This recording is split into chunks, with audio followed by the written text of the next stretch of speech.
here we are at the end of the year. Another year has gone by on Beyond the Sprue. Can't believe it. If you're a long-term subscriber, thank you for your support. And if you're new here, well, hope you're here in a year's time. Anyway, we always start with a question, and here it is. What was the top speed of the Matilda one? Was it A, about 8 miles per hour, or 13 kilometers an hour? B, about 15 miles per hour, 24 kilometers an hour? C, around 25 miles per hour, 40 kilometers per hour? Or D, about 40 miles per hour, or 64 kilometers per hour? Answer is always at the end. You're welcome to leave a comment in the comments.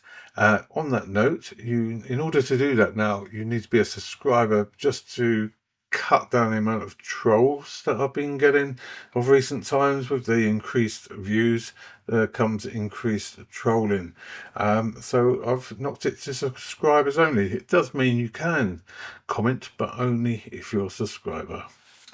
And Dragon's come back with their 135 T28 Super Heavy Tank. This one is loaded. It's a slide moulded hull, full suspension detail, optional travel or combat mode. Has an aluminium barrel and copper towing cable. It's a big kit, very on brand for Dragon. It's an original 2012 tooling, but 2025, or the end of, as we are, has seen it with additional new parts. That's from Dragon. Here we have Gecko Models 135 scale Ukrainian FV103 Spartan with HMG turret.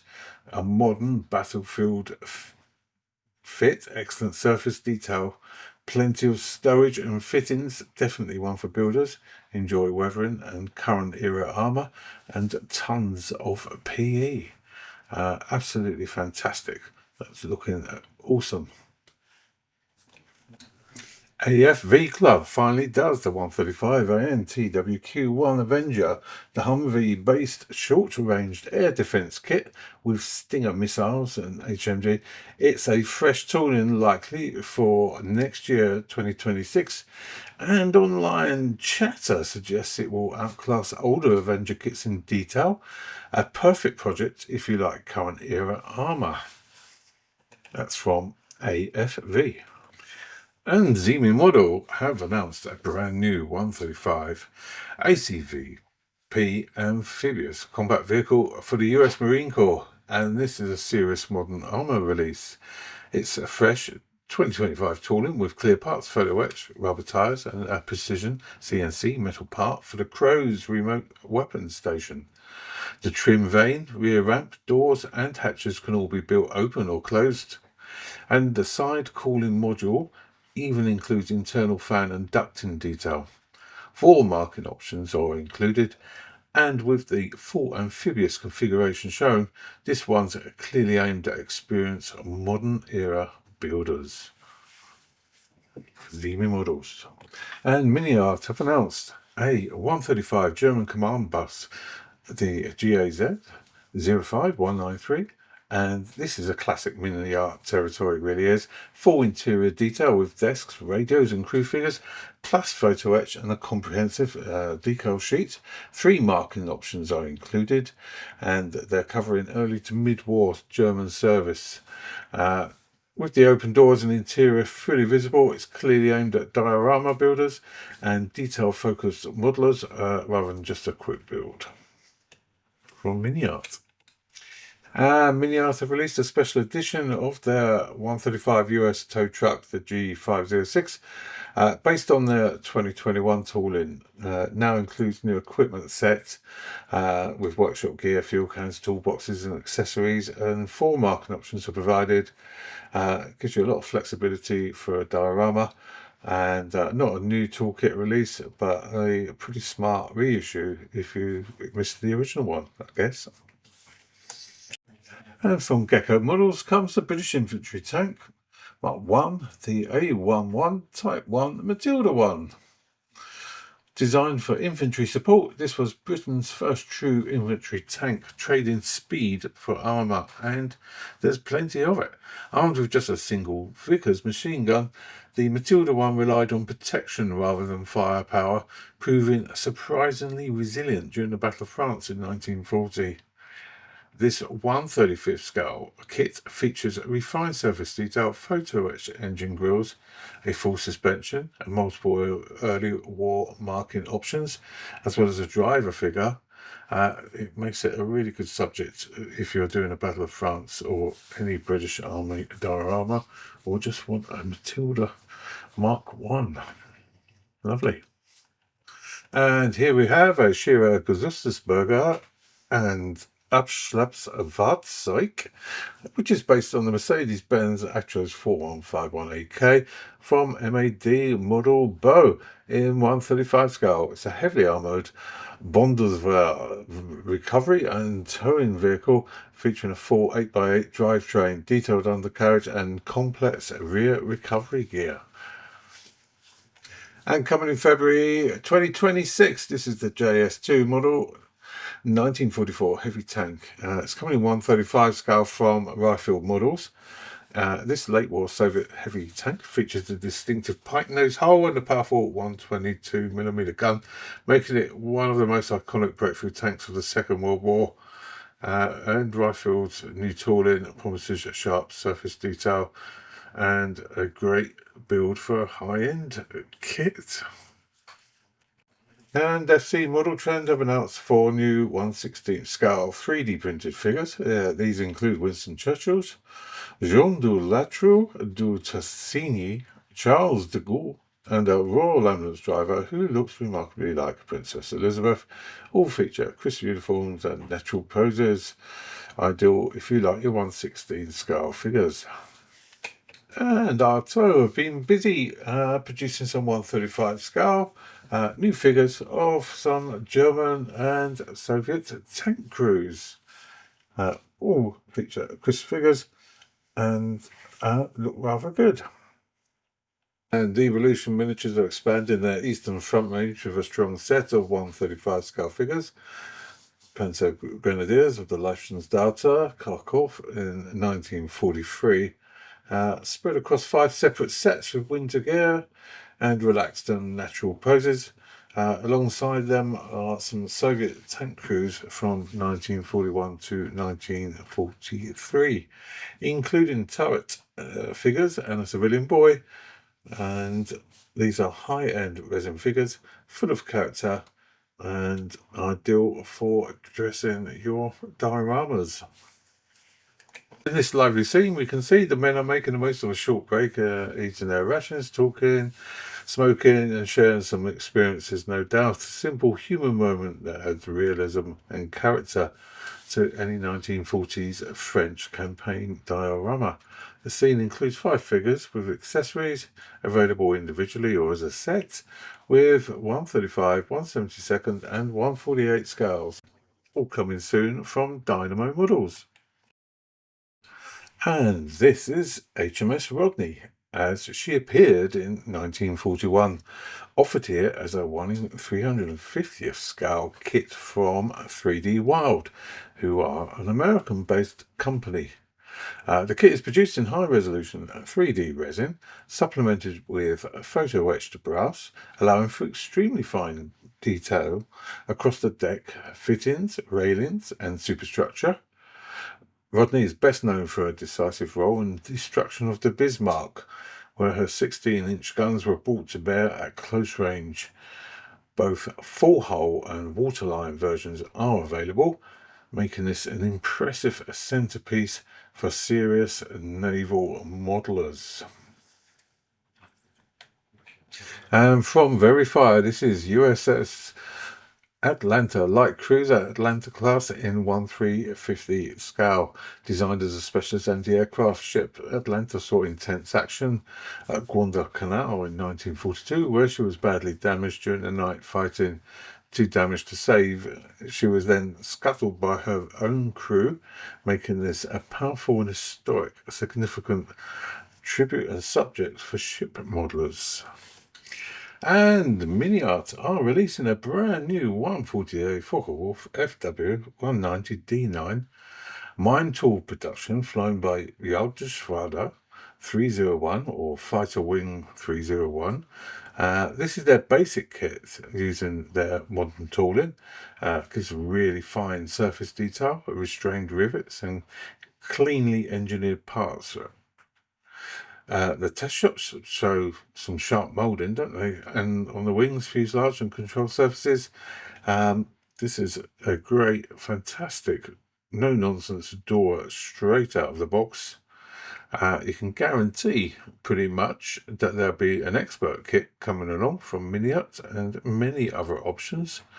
And this is a really good option to build a late war FW9 190. Fantastic MiniArt, lovely kits.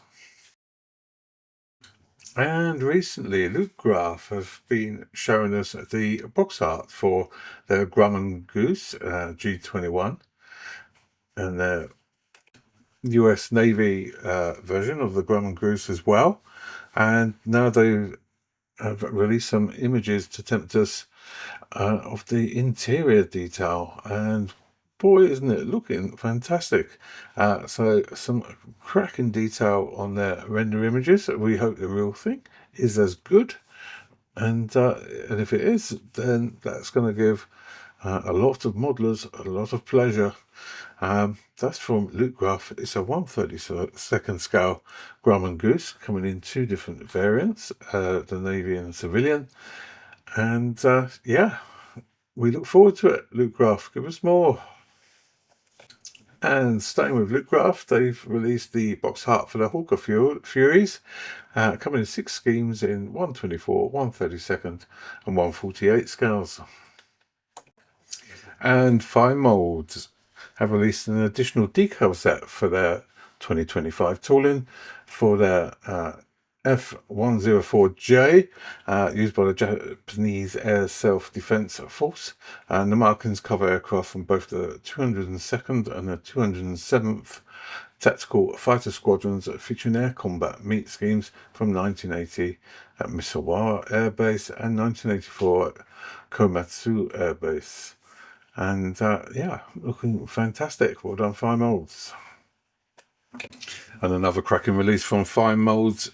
There's this reissue of their US Navy F-14A Tomcat Bombcat in 1/72 scale, a limited edition based on the original 2015 tooling. Depicts a late service strike configured Tomcat from VF 154, the Black Knights, marked as aircraft 101, operating from the ship USS Kitty Hawk. You can see the full Bombcat layout, loadout, twin towers with the red lightning flash, detailed exhausts, classic TPS grey scheme. This kit includes updated markings and weapons options featuring the F-14A's ground attack role in final years. This is a strong kit. If you like your 1/72 Tomcats, then this Fine Mold kit could well be a good contender for you. And ICM are releasing a brand new mold for the MH6J Little Bird US Special Forces helicopter. First helicopter model in the Little Bird lineup. The kit also features multiple antenna configuration options for the upper section, and decals featuring the markings from the 160th Special Operations Aviation Regiment. Rodden have released their Boeing E3 Century AWACS in 1/44 scale, and that's out right now. And Airfix have re-released their Bristol Bulldog, and they're going to make the A version now, Mark II-A, and a very, very popular kit when it first released, and say they've re-released it. New kit comes with new parts, wide track undercarriage with metal wheels and tail wheel, later type tail fin and rudder, optional exhaust with cabin heater, spent cartridge collection bins, new cylinder heads to represent the type fitted to the Bristol Jupiter 7F engine of the Bulldog Mark II-A, new parts for external oil cooler, and subtly rendered fabric skin effect, but that was all released in the original version. Anyway, new version out now from Airfix. And Kotare have revealed their next release, the 132nd Spitfire Mark 1A late version Battle of Britain edition. Comes with 136 parts featuring late production details like engine-driven undercarriage, retraction and pilot armour. Decals by Cartograph, covers 3 Battle of Britain aircraft flown by Richard Hillary, George Grumpy Unwin and Rupert Lucky Lee. Pre-orders include a free 3D printed exhaust, with the first 300 also getting a Spitfire door. Shipping is planned for April and May of 2026. And if you fancy something different on your workbench, then perhaps this offering from KP in 1/72 scale will fit the bill. Anyway, it's Let's L23 Super Blanky in 1/72 scale. This Czech two-seater glider comes with multiple civilian markings, including Czech, Hungarian, and British registrations. And here we have Meng's Models. It's the 1/48 scale McDonnell Douglas F4E AUP Phantom, and it's a reissue of their 2022 tooling. Last year we saw it issued as the Turkish Air Force Terminator, and for 2026 Meng are following it up with this Hellenic Air Force variant.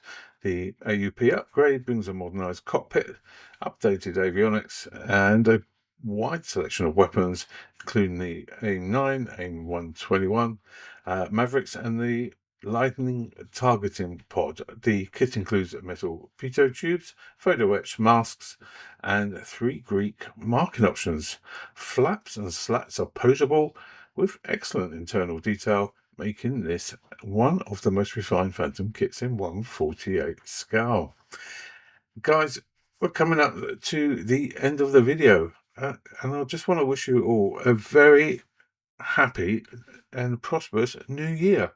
I hope it brings everything you need and want, and a big thank you for your support throughout the year. It means an absolute.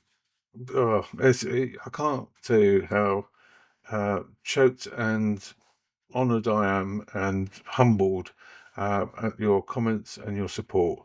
So I really appreciate it. Let's get the answer to that question. So what was the top speed of the Matilda 1? Well, actually, it was quite slow. It was about 8 miles per hour.